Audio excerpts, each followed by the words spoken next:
Bonsoir à tous, ravi de vous retrouver dans Ça vous regarde. Voilà, mes invités sont déjà, vous les voyez, ils sont vivants, ils sont avec moi, ils sont en direct. C'est J-3, oui, voilà, il y a beaucoup peut-être de passion dans cette campagne de l'entre-deux tours. C'est le second tour dimanche. Vous pourrez le suivre d'ailleurs sur nos antennes communes, Public Sénat, la chaîne parlementaire, pour une très grande soirée justement complète sur ces résultats. C'est un peu la dernière ligne droite, évidemment. Les socialistes, vous le verrez dans quelques instants, ont jeté ou jettent leur dernière force dans la bataille. Il y a un meeting ce soir à Bondy, c'est en Seine-Saint-Denis, un département qui pourrait peut-être basculer à droite. À la tribune, il y a Claude Barthelone, Emmanuel Cos pour les écologistes, le PRG. On y reviendra dans quelques instants. La perte de ce département, qui auparavant était un département communiste, qui est passé socialiste, ça serait évidemment un symbole fort dans cette campagne. On parlera aussi du Nini, critiqué et contesté par Manuel Valls, qui est en première ligne, avec ce sondage IFOP qui sème un peu le trouble, parce que les électeurs de gauche comme ceux de droite ont envie d'appliquer eux aussi le Nini sans écouter forcément les consignes. On y reviendra. On reviendra sur ce Nini, puis on tiendra compte aussi des triangulaires, parce qu'il y a 278 triangulaires. Ça, c'est une autre donnée importante. Ce n'est pas le cas d'ailleurs en Seine-Saint-Denis. On parlera du report des voix. On fera un peu de chiffres ce soir, parce que les électeurs du Front National se reportent à 79% vers la droite, mais les électeurs FN se reportent aussi à 21%. C'est ce que disent les sondeurs sur la gauche. Et puis il sera évidemment question ce soir du Front National qui pourrait arracher le département du Vaucluse, en tout cas qui va de toute évidence en renforcer son maillage territorial. On en parle ce soir. lcp.fr, vous connaissez l'adresse. Le JDD, c'est évidemment notre partenaire. Hashtag Sévère, vous êtes évidemment sur votre téléphone déjà en train de préparer vos 140 signes, j'en suis sûr. Et puis n'oubliez pas la page Facebook qui sont les réseaux sociaux sur lesquels vous participez. 4 invités pour débattre de cet entre-deux tours là à 3 jours. Pascal Popelin, bonsoir. Bonsoir. Vous êtes député socialiste de Seine-Saint-Denis. Justement, on va parler ce soir assez longuement de la Seine-Saint-Denis. Circonscription Livry-Gargan. Je me suis un petit peu intéressé au canton de Livry-Gargan. Il y a un duel assez serré. On en parlera avec vous. Face à vous, un élu de Seine-Saint-Denis, Philippe Dallier, bonsoir. Bonsoir. Sénateur maire UMP de Pavillon-sous-Bois. Là aussi, j'ai observé les chiffres. Là, il y a un duel serré entre la gauche et la droite. Très serré. Avec, si je ne m'abuse, un léger avantage pour la droite, pour l'union de la droite. C'est serré. Et on viendra évidemment sur la Seine-Saint-Denis. À vos côtés, Bernard Monod, bonsoir. Bonsoir. Vous êtes député européen Front National. Pour ceux qui ne vous connaissent pas, vous êtes un spécialiste de la monnaie, de la finance. Économiste. Et économiste, voilà, on parlera probablement d'économie avec vous, mais aussi de département. Et puis Jérôme Fourquet, bonsoir, est avec nous. Vous êtes directeur du département opinion publique IFOP, je citais l'IFOP, je vous ai vu sourire. Votre livre, le Grand Malaise, enquête sur les classes moyennes, c'est la fondation Jean Jaurès. On parlera des sondages et des chiffres que je viens d'évoquer qui sèment un peu le trouble à gauche. D'abord, je le disais, il y a un meeting important ce soir, c'est à Bondy, Terre Socialiste, meeting où les socialistes, les écologistes et évidemment le PRG sont au coude à coude, serrés, en rang serré. Ils jettent leur dernière force dans la bataille. Nous sommes en direct avec Caroline Mode. Voilà, vous la découvrez. Caroline, c'est quoi? Les socialistes ce soir jettent leur dernière force. C'est ce que je disais dans la bataille. Oui, effectivement, Arnaud, ici à Bondy, c'est un peu le match de la dernière chance pour la gauche. Ce soir, Claude Barthelone a fait le déplacement pour s'afficher aux côtés de l'écologiste Emmanuel Cos, du communiste Pierre Laurent, mais aussi du parti radical de gauche avec Annick Girardin. C'est un peu la même configuration que la semaine dernière à la Courneuve, l'image d'une gauche rassemblée qui va tout faire pour mobiliser ses électeurs à 3 jours du second tour, car la Seine-Saint-Denis, c'est le département où l'on a le moins voté, 71% d'abstention au premier tour. Alors ce département est un bastion historique de la gauche, on le sait, dirigé par les communistes pendant 40 ans, puis par des socialistes depuis 2008. Les élections étaient généralement sans surprise, mais cette fois-ci, Arnaud, le match droite-gauche s'annonce très serré. Caroline, est-ce que dimanche, ce département peut basculer à droite? Alors pour l'instant, Arnaud, ce scénario est peu probable. La victoire va se jouer à 1 ou 2 cantons près. Et donc la gauche est arrivée en tête au premier tour. Et pour la droite, Philippe Dallier, le chef de file UMP, me disait tout à l'heure qu'ils espéraient remporter 11 cantons sur 21. Et pour la première fois dans le 93, le Front National s'est qualifié au second tour dans 2 cantons. Alors si la gauche venait à perdre son fief historique, ce serait un réel désaveu pour le gouvernement, car c'est ici, dans ce département, que François Hollande avait fait son meilleur score à la présidentielle, 65% des voix. Merci Caroline, vous étiez en direct avec nous de Bondy pour ce meeting un peu surchauffé. On voit évidemment le public qui est venu présent. Et on a 2 élus de la Seine-Saint-Denis et on vient de vous citer Philippe Dallier. 21 cantons, vous pourriez en gagner 11. Oui. Et les socialistes, on aurait dit ça c'est votre rêve pour dimanche. Écoutez, il faudrait qu'un FN puisse gagner éventuellement un des deux cantons. Non, pas du tout, ça n'a rien à voir. C'est plus qu'un rêve. Il faut regarder les résultats dans le détail, voir ce qui s'est passé au municipal l'année dernière. Aujourd'hui, 20 des 40 communes sont dirigées par un maire UMP ou UDI. La gauche est usée jusqu'à la corde. Si Manuel Valls est venu dès lundi matin à Noisy-le-Grand, si ce meeting qui ressemble au dernier canot du Titanic est organisé ce soir à Bondy, c'est bien parce que la gauche craint de perdre ce département. Et moi, je vous dis que c'est ce qui va se passer. Et c'est l'union, soi-disant. Mais enfin, ils n'ont été unis nulle part dans le département. Les communistes au Conseil général ne votent même pas le budget des socialistes. C'est la désunion la plus complète. Et là, parce qu'ils vont perdre leur siège... Ça ressemble à l'Assemblée, Philippe Dallier. Et là, parce qu'ils vont perdre leur siège, tout d'un coup, ils voudraient faire croire aux électeurs qu'ils sont unis. Mais c'est une farce. C'est une farce. Pascal Popelin, c'est une charge un peu rude de votre collègue Philippe Dallier. Alors on ne va pas faire une émission intégralement consacrée à la Seine-Saint-Denis, mais c'est un département intéressant parce que c'est une terre de gauche, on le disait. Comment vous expliquez finalement le risque que vous puissiez perdre ce département qui était communiste, qui était socialiste et dont on imaginait mal qu'il puisse basculer à droite?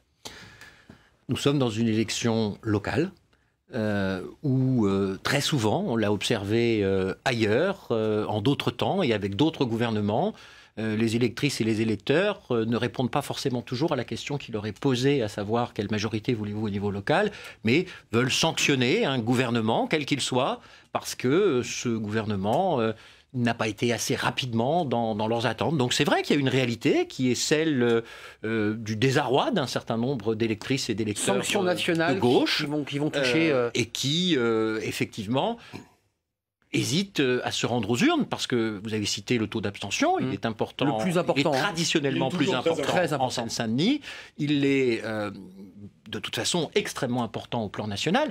Dans toutes les élections qui se sont déroulées depuis 2012, ce que nous constatons, c'est qu'un certain nombre d'électrices et d'électeurs de gauche ne se déplacent pas pour voter. Quand ils se déplacent davantage, la gauche résiste mieux. C'est d'ailleurs ce qui s'est passé. C'est ce que vous a manqué au premier tour. Non, mais si ce premier tour a été moins calamiteux qu'il n'était annoncé, c'est parce qu'il y a eu un petit regard, une petite mobilisation de la gauche, malgré sa division du premier tour, que je regrette. Mais il y a encore des marges de progression, et moi, je ne suis pas un matamor. Je ne considère ni que c'est perdu, ni que c'est gagné. J'ai un doute sérieux sur la capacité de la droite à remporter ce département compte tenu de l'alignement des planètes qu'il faudrait réaliser pour On parle beaucoup d'alignement de planètes en ce moment. Mais on est dans l'astrologie là. Je laisse naturellement à Philippe Dallier son pronostic et je comprends parfaitement qu'il l'est. Parce que quand on est dans un combat politique, et c'est parfaitement respectable, on a une ambition, on a un projet. Enfin, là, les chiffres parlent d'eux-mêmes, hein, c'est serré. Oui, mais il faudrait 12 cantons dans lesquels ça va être extrêmement serré. On est dans l'épaisseur du trait.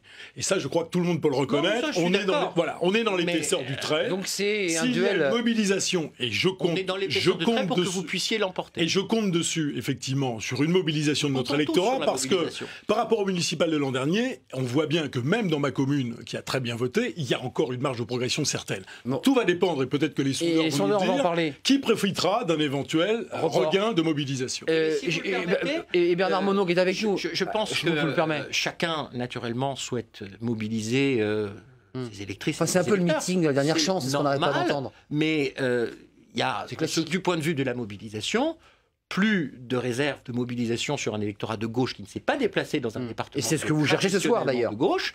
Et donc moi je leur envoie un message pour leur dire que parfois, s'ils veulent envoyer un message au gouvernement, il peut arriver poste restante à la droite. C'est reçu. Se retrouverait vous n'êtes pas venu diriger Vous n'êtes pas allé au meeting, Pascal Popelin, mais vous êtes venu faire passer des messages. Parce que je suis venu faire passer des messages ici. On se démultiplie. Chacun remplit son rôle. L'électorat populaire. Et Bernard Monod. Pourquoi l'électorat populaire dans ce département qui a voté effectivement à 65% pour François Hollande, pourquoi est-ce qu'il n'y va plus? Pourquoi dans le Nord le Parti Socialiste se retrouve terre de gauche presque, il n'a pas disparu du paysage, mais en tous les cas le département du Nord va basculer à droite? C'est parce que les promesses qui ont été faites par François Hollande et qui s'adressaient en priorité aux gens les plus modestes, elles n'ont absolument pas été tenues. Non, et donc les gens ne vont plus voter. Bernard Monod, juste un petit mot sur la Seine-Saint-Denis. Je sais que vous n'êtes pas de Seine-Saint-Denis, mais c'est important de vous entendre. J'ai vu qu'il y avait deux cantons sur lesquels le Front National était qualifié.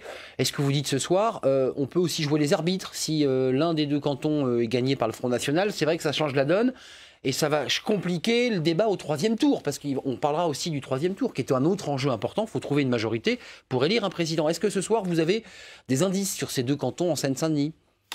Eh ben, écoutez, déjà, c'est une victoire par rapport au premier tour, parce que 2 cantons sur 21, il n'y en avait aucun auparavant. Bon. Moi, ce que je constate dans toute cette élection, c'est l'abstention qui est énorme. Regardez en Seine-Saint-Denis, dans le 9-3, c'est quand même 62% d'abstention. Ne dites pas 9-3, ça nous horripile. Eh ben, moi, je le dis, monsieur, vous permettez. Parce que nous, on y vit, et voilà, on a horreur de Seine-Saint-Denis, Seine-Saint-Denis, si ça vous fait plaisir. Vous êtes devenu rappeur, Bernard Monod, parce que c'est un peu le mot des rappeurs, ça ne dites Seine-Saint-Denis, il n'y a pas de raison Voilà, qu'on soit 93, pointé. si ça vous fait plaisir. Voilà. Le Bon. sujet n'est pas là. Ce que je constate, Mais le moi, 9-3, c'est c'est un peu que... connoté. Ce que je note, si vous voulez, c'est que 62% d'abstention, vous avez déçu l'ensemble de vos élus. Voilà la réalité.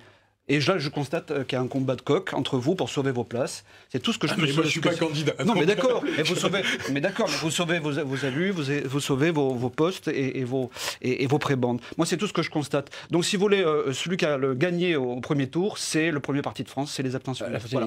Donc, c'est la démocratie qui souffre, et elle souffre par votre politique, aussi bien locale que nationale. Voilà. Jérôme Fourquet, on va faire un focus sur la Seine-Saint-Denis, on ira faire un focus dans l'Essonne, qui est un autre département important, et puis on va voir dans quelques instants un petit sujet qui nous rappelle la semaine de campagne entre la gauche, la droite et le Front National. Vous dites quoi, les sondeurs? Parce que c'était un petit peu compliqué dimanche dernier. J'ai lu que Mediapart avait fait un recalcul avec des chercheurs en disant que finalement la gauche n'avait pas recueilli les 24% annoncés, mais qu'ils étaient plutôt plus près de 21,5.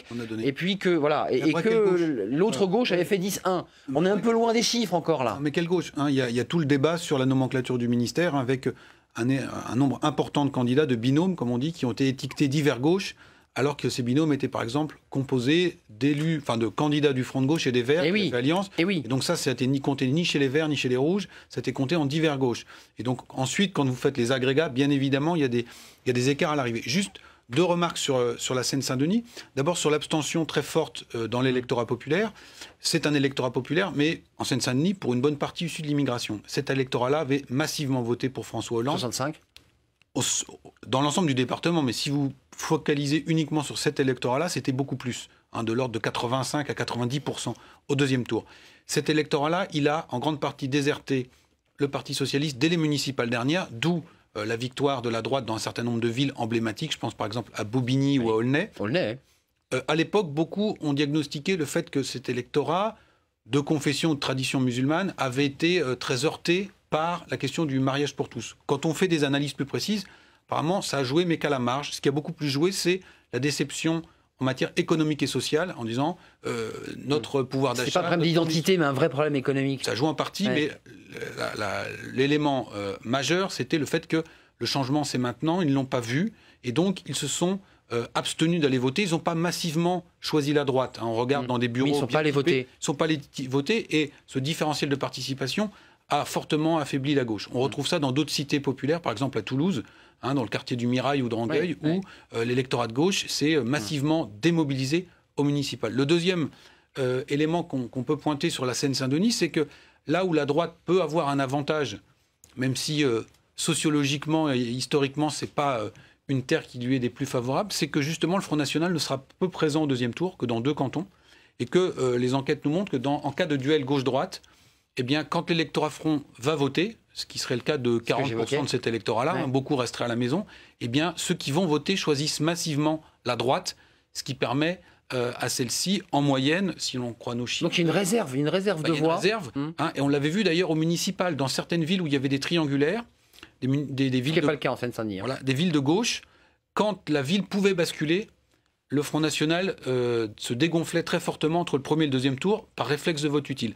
À l'inverse, dans d'autres villes, elles aussi soumises à triangulaire et dirigées par la gauche, mais quand la gauche est en capacité de résister, l'électorat Front National continuait de voter Front National. Et on a ce petit tweet, on va tourner la page pour essayer de regarder un peu ce qui s'est passé sur le plan national, mais on va rester une seconde. Pourquoi le PS et le Front de gauche, nous dit Twito, ce qu'elle a renseigné, se sont-ils désistés dans 5 cantons dans le 93 alors qu'il y avait élimination de la droite? C'est pour qu'il y ait un meeting à Bondy et qu'ils fassent semblant d'être unis. C'est la seule raison, puisque il n'y avait plus que la gauche. C'est tout, c'est simple. D'accord. C'est tout simple. Pascal Popelin, dites-nous. Bien, parce que il y a 5 cantons. Il fait les réponses à tout. Non mais il parle à votre place, vous le connaissez bien. Pascal Popelin, c'est un peu la désunion chez vous, parce que les communistes vous parlent plus, c'est très tendu. C'est vous qui le dites. Non mais je l'ai lu. Ce soir, ils se parlent, ils sont dans la même salle et sur les mêmes tréteaux. C'est une tradition.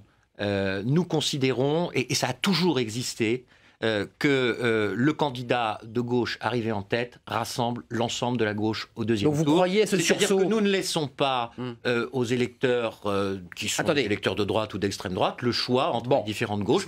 Un mot et un sujet parce qu'on va faire tout le débat. Ce n'est pas une tradition parce qu'à Saint-Denis, quand M. Hanotin est devenu député, il s'est maintenu contre les élus communistes de Saint-Denis. La guerre à Montreuil. Monsieur Dallier, c'est lui qui la gauche, était en tête. les communistes ne sont pas dites qu'il y a une guerre entre les communistes. Comme toute tradition, elle connaît des exceptions et des accros, mais je me félicite et que je me ce soir réjouis vous soyez soudés. que les choses se fassent comme... Mais c'est pas une question de grand amour qui va vouloir faire croire aux gens qu'il n'y a pas de différence. Bon, oui, mais non. Mais ils ne votent même plus le budget. Mais les communistes en Seine-Saint-Denis. Alors, les communistes, dernier mot, Pascal Popelin. J'ai envie qu'on avance un peu.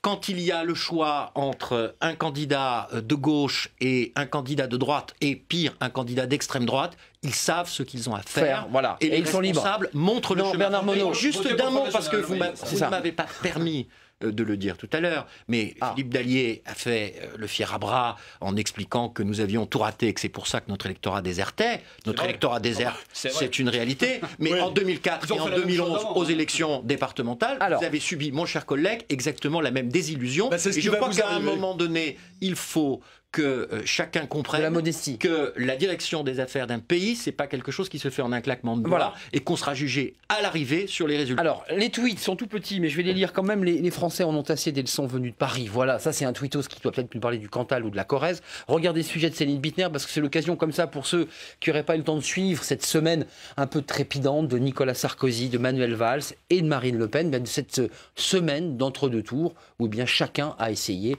de jeter ses forces dans la bataille, comme nous le raconte Céline Bittner. Dès dimanche soir, on a vu le casting de cet entre-deux tours s'afficher sur toutes les télévisions. Un tiercé où chacun est convaincu d'avoir marqué des points.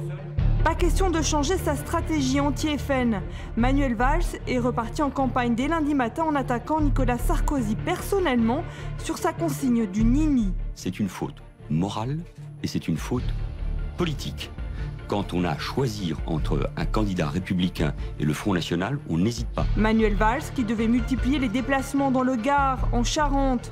Mais le crash de l'A320 mardi a tout chamboulé. Le Premier ministre a arrêté sa campagne durant 24 heures. Pas d'interruption pour Nicolas Sarkozy sur le terrain presque tous les jours. Il entend transformer l'essai du premier tour et affirmer son leadership sur ses adversaires à l'UMP. Dans ses discours, cap à droite toutes, Nicolas Sarkozy veut contrer Marine Le Pen et répond aussi frontalement aux attaques du Premier ministre. Alors l'autre, qu'est-ce qu'il parle? Mais est-ce que vous croyez que M. Valls, il est de temps en temps dans son bureau? Il regarde un dossier? Il réfléchit? Non, il parle. Il se saoule de sa propre parole. Au cœur du duel Valls-Sarkozy, c'est aussi la stratégie à l'égard du Front National qui a monopolisé cet entre-deux tours. À gauche, la consigne du Front républicain n'a pas été respectée partout, même si la direction du PS se félicite d'avoir fait rentrer dans le rang la majorité des récalcitrants. Lorsqu'il y a une triangulaire, que la gauche est troisième et qu'il y a un risque que le Front National l'emporte, nous avons demandé à nos candidats socialistes de se retirer. Et ce sera aujourd'hui le cas partout où cette question est posée. À droite, surprise, ce ne sont pas d'éventuelles alliances avec le Front National qui ont été en jeu, mais plutôt le poids du désistement républicain. Division sur le sujet avec l'UDI, mais aussi avec certains candidats UMP qui ont bravé la consigne du Nini pour faire barrage au Front National. Si on doit avoir un candidat qui est en réalité à quelques petites voix d'avance pour pouvoir se maintenir dans un trio infernal, une triangulaire, avec un risque évident de faire gagner un Front National, je crois qu'il serait sage à ce moment-là de ne pas y aller et de ne pas prendre de risques. Marine Le Pen, elle a finalement peu fait campagne. Elle a déjà réussi son pari, enraciner localement le Front National. Alors elle pense déjà à l'après. Objectif Élysée. Nous remarquons l'homogénéisation des scores, c'est-à-dire l'installation du Front National sur tous les territoires. Et ça, c'est un des éléments qui permet de dire que nous sommes aujourd'hui un parti prêt à prendre le pouvoir. Nicolas Sarkozy, Manuel Valls, Marine Le Pen. Pour chacun, ces élections font figure de test grandeur nature avant la grand-messe des présidentielles. Quant à François Hollande, il est resté toute cette semaine dans son costume de président de la République sans s'impliquer dans la campagne. Il préparait déjà la suite et un probable futur remaniement. Voilà, François Hollande, même divisé, la gauche, nous dit Sweetos, va nous faire croire que c'est bon pour la démocratie. Je voulais vous montrer ce sondage, c'est un des éléments de sondage IFOP, ça va permettre de nous éclairer, puis ceux qui nous regardent aussi. Voilà, l'intention de vote au second tour des élections départementales dans des hypothèses de triangulaire. En cas de second tour, eh bien, pour quel candidat voteriez-vous? Et on le découvre, candidat de gauche à 22, candidat de droite, dans le cas de triangulaire, à 22 pour la droite, 20% pour le Front National, et puis abstention vote blanc, qui est évidemment là le plus important, parce que les électeurs n'y vont pas et restent en dehors. Bernard Monod, c'est ce que vous disiez. Exactement ce que je disais. Voilà, les gens n'y vont pas. Jérôme Fourquet, un petit mot, parce que des triangulaires, il y en a 268, je crois, ou 258. 258, alors Voilà. Il y a 2 triangulaires les plus fréquentes avec le Front National, et puis il y en a quelques autres un peu atypiques, 2 candidats de droite et un candidat de gauche, etc. Mais donc le score de triangulaire avec le Front National, de mémoire, ça doit être aux alentours effectivement de 258. Alors, il y a eu tout un enjeu dans l'entre-deux tours, pour la gauche et pour la droite, de l'attitude à adopter vis-à-vis de ces triangulaires. On a entendu Christophe Borgel dire, voilà, nous on a une ligne claire. Dès qu'on n'est pas premier ou deuxième et qu'il y a des risques que le Front National... On se désiste. On se désiste. C'est pas vrai partout, d'ailleurs, j'ai lu. Ils n'ont pas fait partout. Donc vous verrez, il y a une note de l'IFOP qui sort demain là-dessus. On voit quand même... Alors, ils ne l'ont pas fait partout. Dans certains endroits, on peut les comprendre, parce que même s'ils sont troisième, il y avait de la réserve derrière. Ils peuvent encore espérer. Ils peuvent encore espérer. Dans d'autres endroits, on a quelques divers gauches qui représentent la gauche. Donc là, c'est plus difficile de les convaincre. Mais enfin, voilà, ils ont fait, grosso modo, le travail. Après, du coup, il retournait la politesse à la droite en disant, mais faites de même. Si on veut vraiment faire barrage au Front National... Ce ne sera pas le cas, Jérôme Fourquet, qu'on soit bien clair. Si, quand on... La droite... Mais je pense que ce n'est pas forcément la mauvaise stratégie de maintenir ce candidat pour la droite si l'objectif est de faire battre le Front National. Je m'explique. La configuration la plus favorable au Front National, c'est le duel gauche contre FN.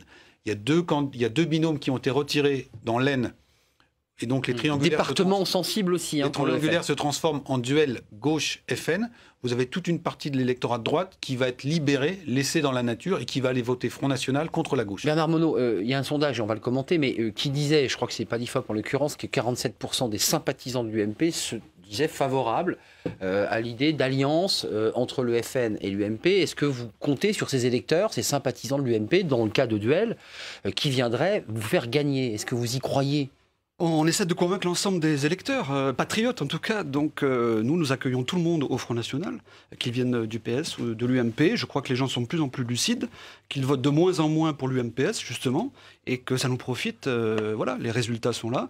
Et apparemment, ça déstabilise les états-majors. Ça vous agace, ça, cette expression qui est revenue à l'UMPS? On a eu le FNPS avec Nicolas Sarkozy, mais on a eu beaucoup l'UMPS. Si la politique menée par le gouvernement actuel était la même que la nôtre, ça se saurait. Et si les propositions actuelles de l'UMP étaient les mêmes que celles du PS, ça se saurait également. Voilà. Donc on voit bien quelle est la technique, j'allais dire, la stratégie du FN. Il n'y a que nous, vous ne nous avez pas essayé, etc. On pourra parler du programme économique du FN. Ah, volontiers. Ah oui, ça sera effectivement intéressant. Volontiers. Mais sur les consignes de vote pour le second tour, moi je suis persuadé depuis un certain temps que tout ça est absolument inutile. Les Français ne supportent plus, pour beaucoup d'entre eux, que de Paris, les états-majors politiques leur disent eh bien, madame, monsieur, voilà ce qu'il faut que vous fassiez. Le nini, Et je me demande même si au bout du compte, ça n'est pas contre-productif. Ce qui est important pour nos électeurs, c'est de savoir que la position du mouvement est claire. Il n'y aura jamais d'accord de gouvernement, ni localement, ni nationalement, avec le Front National. Parce qu'effectivement, nous ne partageons pas les mêmes objectifs et les mêmes valeurs, et nous n'avons pas le même problème, le même programme économique. Pas non plus. À partir de là, chacun chez soi, là, les choses sont claires. Les gens vont choisir. Et puis, c'est à eux de prendre leurs responsabilités.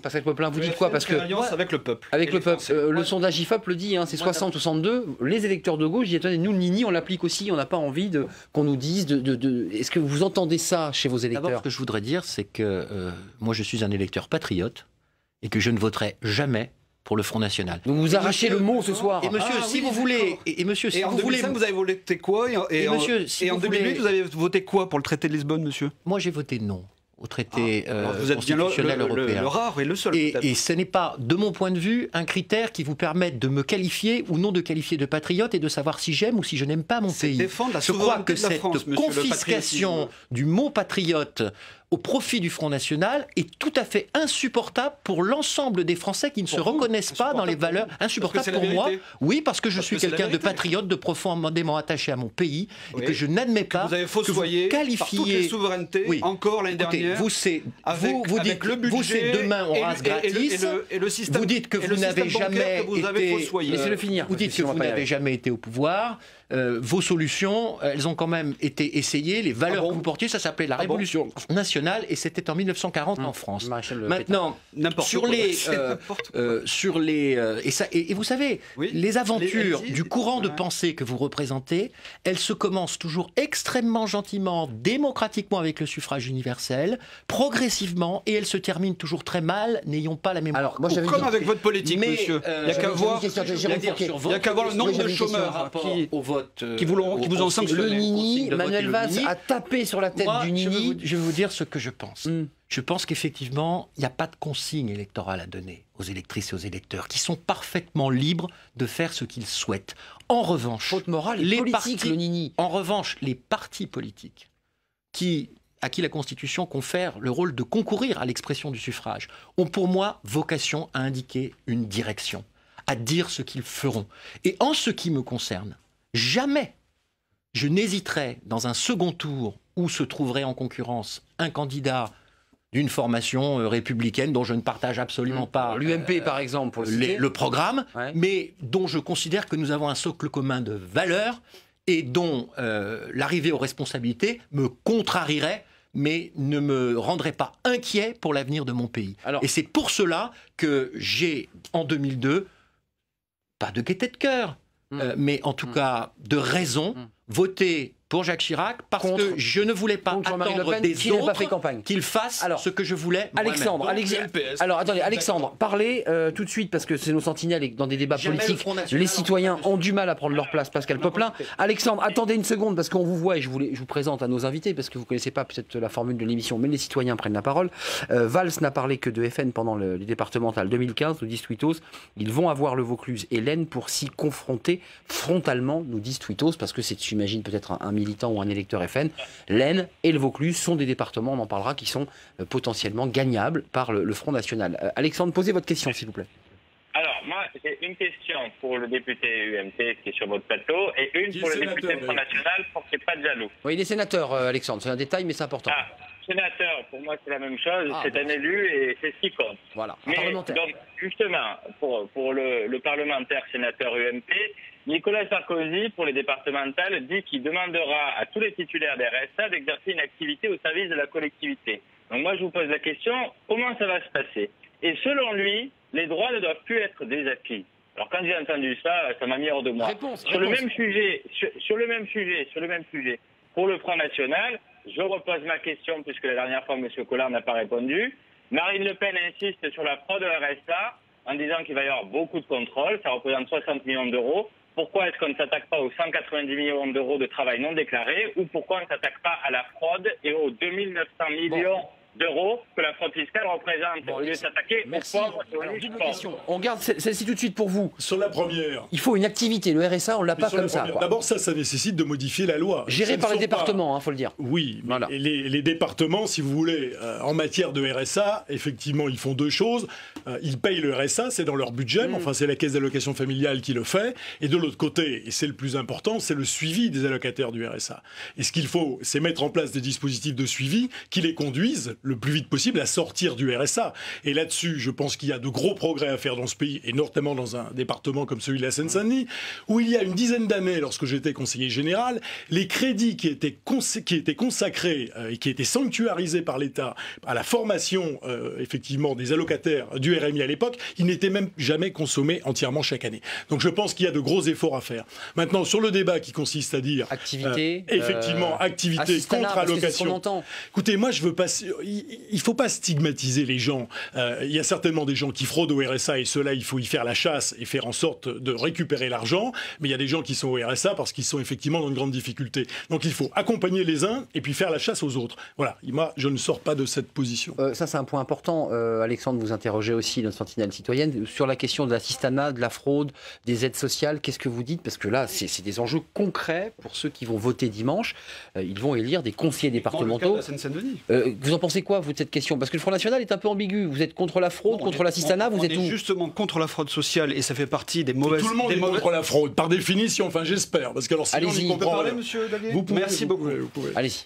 Donc on est contre la vraie fraude sociale, c'est-à-dire que les mauvaises dépenses, nous sommes d'accord pour lutter contre, et tout l'assistanat, notamment de l'immigration massive, notamment en Seine-Saint-Denis, parce que c'est bien ça qu'il faut dire. Hein. C'est un département qui est la vitrine du Parti socialiste et la vitrine de ce qu'ils veulent faire de l'ensemble de la nation.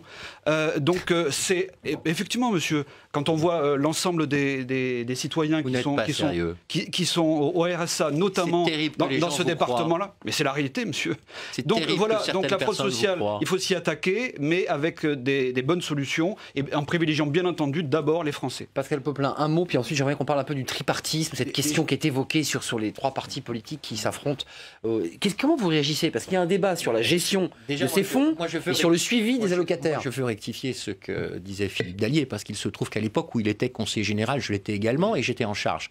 Les crédits n'étaient pas consommés pour l'insertion des RMistes. J'ai trouvé, effectivement, quand j'ai pris cette responsabilité, une situation où les crédits n'étaient pas consommés. Voilà. C'est quand même incroyable. Plusieurs années, puisque j'ai eu cette responsabilité pendant 10 ans, nous avons fait en sorte que les crédits soient consommés, mais soient dépensés utilement. On suit les RMistes, c'est ça concrètement. Pour faire en sorte que quelqu'un qui bénéficie d'une allocation parce qu'il se trouve dans une situation où il n'a rien de possible, bénéficie de cette allocation, parce que c'est une question de survie à l'époque où nous sommes, c'est la solidarité, mais en même temps puisse être réinséré dans un parcours qui lui permette ensuite de revenir. Parfois, on part de très loin, mais de revenir vers le chemin de l'emploi. Et je voudrais dire aux représentants du Front National qu'il est faux de faire croire aux Françaises et aux Français, aux électrices et aux électeurs, que le RMI ou le RSA maintenant est attribué comme ça à n'importe qui sans discernement. C'est pas le cas. Non, c'est pas le cas. Il y a des règles qui sont très précises, et en particulier Pourquoi avez-vous tant de déficits? Alors expliquez-moi, en Seine-Saint-Denis, pourquoi vous atteignez des déficits, des sommets aussi importants? Une personne qui est en situation... Notamment avec des empreintes toxiques. Expliquez-moi. Et laissez-le terminer. Une personne qui est en situation irrégulière n'a pas droit au RSA. Une personne qui n'est pas en France depuis une certaine durée, mais vous les régularisez très vite, monsieur. Vous le savez très bien, votre gouvernement. Mais pas davantage mon gouvernement que le gouvernement précédent, puisque les chiffres sont à peu près les mêmes. C'est votre fonds de commerce. Vous racontez n'importe quoi sur la capacité qu'il y a. L'immigration et votre fonds de commerce. Donc vous naturalisez les gens. Sauf qu'on a entendu chez le sondeur qui ne votait plus pour les socialistes, si je peux me permettre, Bernard Monod. C'est des conséquences, parce qu'eux-mêmes ont été trahis par les socialistes. Un discours de Tartuffe. Vous êtes dans une situation où vous voulez faire prendre aux Françaises et aux Français des vessies pour des lanternes. Alors attendez, ce pays. Tartuffe, vessie pour des lanternes. Moi, le sondeur vous êtes, c'est intéressant. Concrètement, est-ce qu'on est entré, et je fais une bascule un peu plus large, dans une forme de tripartisme? Là, on a des tweets qui nous disent le seul parti qui ne donne pas de consigne de vote à ses électeurs, c'est bien le FN, c'est ce que nous dit ce tweetos. Est-ce qu'on est dans un tripartisme? Est-ce qu'on est déjà rentré, ou est-ce que c'est une situation temporaire? Ou est-ce qu'on est installé dans une situation de trois partis dont on nous dit déjà pour 2017 il n'y a plus qu'une place, c'est Marine Le Pen qui est au second tour, et l'UMP et le PS vont se battre pour arriver au second tour. Est-ce qu'on est déjà dans cette dynamique-là? Ce qu'on peut constater quand même, c'est que le Front National a obtenu quasiment 26% des voix en métropole. Seul sur un scrutin local qui ne l'avantage pas, parce qu'il a pour l'instant peu de sortants, peu d'élus locaux. Ça fait suite aux 25% quasiment des européennes. Donc, on peut constater qu'effectivement, le Front National s'implante et s'enracine à un haut niveau. Quand vous regardez la carte de France, vous apercevez aussi que la géographie du Front National reste un peu la même, avec des zones de force dans le sud-est. Mais elle gagne un petit peu. Mais qu'il n'y a quasiment plus aujourd'hui de territoire, hormis quelques enclaves isolées, où le Front National est à moins de 20% sur des élections cantonales. Donc tous ces indicateurs-là, vous pouvez aussi ajouter la capacité du Front National à présenter des candidats dans 93% des cantons. Ouais. Tous ces indicateurs-là... Parfois, c'était surprenant. Mais bon. 7600. Il y a eu des dérapages qui ont été cités dans la presse. Moi, je ne vais pas vous parler des dérapages, mais simplement d'une chose. Parce qu'ils n'avaient rien à dire. Écoutez, moi, vous voyez, mon canton, c'est Livry-Gargan, Clichy-sous-Bois, en Seine-Saint-Denis. quand le programme du candidat du Front National, c'est de dire qu'au Conseil général, il va défendre la ruralité, c'est écrit dans sa profession Ah oui, de foi, effectivement, il s'est trompé de lieu, là. qu'il va s'occuper de la gendarmerie, il n'y a pas de gendarmerie en Seine-Saint-Denis, et qu'il va s'occuper des sapeurs-pompiers, il n'y a pas de sapeurs-pompiers dans des 10 en Seine-Saint-Denis. Vous avez tout liquidé, effectivement. Mais la gendarmerie... Mais ne racontez pas n'importe quoi. Enfin, c'est incroyable que vous puissiez convaincre des Français de gouverner un pays en ayant une telle méconnaissance de la réalité des choses. C'est une politique départementale nationale. Il va vous plaire à tous les trois. Fatigant d'entendre toujours les mêmes mots, les valeurs, mais quelles sont ces fameuses valeurs pour le PS, l'UMP et le FN, parce que vous êtes aussi contenu dans le tweet. Je terminais, Jérôme Fourquet. Le tripartisme, c'est espèce de... J'ai parlé de choses concrètes là. Le paysage. Mais écoutez, voilà, donc on a un Front National qui s'implante à haut niveau. Sous cette pression-là, la droite a fait l'union. Ce qui n'était pas le cas aux européennes. Et ça, c'est une réussite électorale, en tout cas. Tout à fait. Mais c'était la condition sine qua non pour arriver en tête. Et cette question-là, elle se pose aussi à la gauche aujourd'hui. Donc on est... Toutes les choses peuvent bouger. Rappelez-vous quand même que quelques années... avant le 21 avril 2002, le FN avait connu une scission avec les maigretistes. Les cartes peuvent être distribuées. En tout cas, aujourd'hui, en tendance, on est plutôt vers cette tripartition avec trois blocs. Ceci dit, un mot, Philippe Dallier, parce qu'on va partir dans l'Essonne. Vous connaissez bien aussi. Pas d'accord. Vous n'êtes pas d'accord. Non, c'est à moi de parler. Il faut bien comprendre une chose, c'est que l'important, c'est qui a la capacité de former une coalition qui va être en capacité de gouverner parce qu'elle créera une majorité. C'est ça la vraie question de nos bien sûr pour quelle politique. Non mais oui, bon, ça écoutez. Bien sûr pour quelle politique. Mais qui a la capacité Et comment on va être d'accord? Monsieur Bonneau disait le Front National est seul, mais il a parfaitement raison, il est tout seul. Alors certes, son score aujourd'hui est plus important que dans le passé et il faut qu'on s'interroge et à gauche et à droite sur les raisons, mais ceci étant dit, ils sont seuls et ils resteront seuls. Et c'est ce que les Français vont bien finir par intégrer et c'est à nous effectivement de leur proposer, droite républicaine et centre, de leur proposer effectivement un programme économique et social qui leur redonne confiance. Et je pense qu'en 2017, on le verra. En 2017, je pense qu'on le verra. Nous serons en capacité de gouverner. Un mot, Bernard Monod, parce qu'on va partir dans l'Essonne. Qu'est-ce que vous vouliez dire? Vous n'êtes pas d'accord avec le tripartisme? Ça vous plaît pas? Vous intégrez les grands partis? Vous êtes dans le paysage? Nous avons un parti euromondialiste qui est l'UMPS. Ils ont fait la même politique depuis 4 décennies. Vous tournez en boucle. Non, mais c'est la réalité. Et donc, vous proposez de sortir de l'euro. Vous avez un parti. Non, mais il propose d'augmenter tous les salaires de 200 euros, de mettre la retraite à 60 ans, de sortir de l'euro. Mais qui peut croire à ça? Qui peut croire à ça? Tout banquier économiste que vous soyez. Nous sommes dans le bipartisme avec l'UMPS d'un côté et le Front National de l'autre. C'est bien ce que j'ai dit tout à l'heure. Patriote, voilà. Et d'ailleurs, le clivage. D'ailleurs, le clivage. Non, mais c'est la réalité, monsieur. Terminé. D'ailleurs, le clivage aujourd'hui, il est entre les patriotes et les mondialistes. Il n'est plus entre la gauche et la droite comme vous prétendez l'être. Arrêtez. C'est vos valeurs. Quand on voit le discours de certains chez vous, patriotes, on se demande vraiment où est-ce que vous allez chercher ce mot-là. Alors attendez, petite précision, le vote blanc est une expression, l'abstention n'en est pas une, c'est une différence de fond à prendre en compte parce qu'il y a un grand débat. On n'ouvrira pas sur la question de la reconnaissance du vote blanc. Il y a beaucoup d'électeurs qui n'y vont pas, on le voit, 47% s'abstiennent ou vote blanc dans le cadre d'un duel gauche-droite. Donc si on devait les comptabiliser, on part dans l'Essonne, on quitte la Seine-Saint-Denis, ça va vous détendre un tout petit peu. L'Essonne, c'est un département sensible où la droite peut là aussi gagner ce département. C'est très serré. C'est un duel où les ministres sont venus. C'est la terre de Manuel Valls, département bien connu du Premier ministre. Regardez ce sujet d'Elsa Mondin-Gava, j'allais l'oublier. Bonjour, dimanche on vote à Draveil, c'est important pour un barrage à Georges Tron. On compte sur vous, bonne journée madame. Dernière ligne droite avant le second tour et dernier tractage pour ces candidats. Dans l'Essonne, la gauche est au coude à coude avec la droite. Moins de 500 voix séparent les deux camps. Pour la gauche, il faut à tout prix conserver le département de Manuel Valls, quitte à faire campagne contre une personne en particulier. Il y a une majorité départementale de gauche qui est en place, qui a un bilan, qui a un projet. Et face à nous, il y a la droite qui va en faire une sorte de laboratoire avec des annonces d'ores et déjà de baisse des dépenses pour l'éducation, pour les solidarités. Et puis il y a aussi un choix moral qui se cristallise ici dans ce canton à Draveil avec la candidature de Georges Tron. Allez, pas une bonne manque. Pour ces derniers jours de campagne, le président sortant a reçu plusieurs soutiens de poids. Deux ministres et la patronne des écologistes sont venus tracter avec lui et marteler le même message. La démocratie souffre, on l'a vu ce week-end.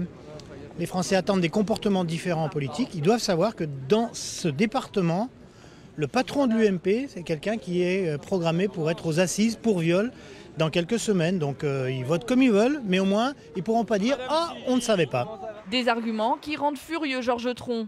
Le chef de file de l'UMP qualifie ses méthodes de campagne de fascistes. Il met en garde Jérôme Guedj et les électeurs.